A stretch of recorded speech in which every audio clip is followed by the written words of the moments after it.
কারো কোনো রোল আছে? মমতা ব্যানার্জির ঘনিষ্ঠ, তৃণমূলের ঘনিষ্ঠ এরকম দুজন ছজন মহাজন তারা স্বাস্থ্য দপ্তর চালাবে। এবং এই ধরনের ধর্ষণের ব্যাপার হলে যে গাইডলাইন আছে সেটা তো রাজ্যে মানা হয় না, ধামাচাপা দেওয়া হয়। মমতা ব্যানার্জি টাকা ঘোষণা করে দেন, এমনকি পুলিশ খুন হলেও তো তিনি ধামাচাপা দিয়ে দিয়েছেন চাকরি দিয়ে, টাকা দিয়ে। এবং এখন আমরা পরিষ্কার বলছি এই সচেতনতা বাড়ছে, মানুষ জানছে। তাহলে ওই দিন তো ময়নাতদন্ত হতো না।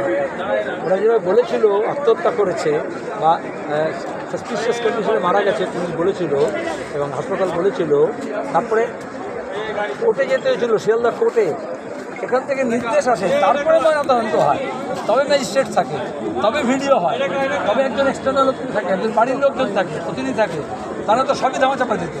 তো কেন প্রত্যেক পদে গিয়ে কোর্টে যেতে হবে আর লাখ লাখ টাকা খরচা করা হবে? তাহলে সাধারণ মানুষ বিচার পাবে কী করবে?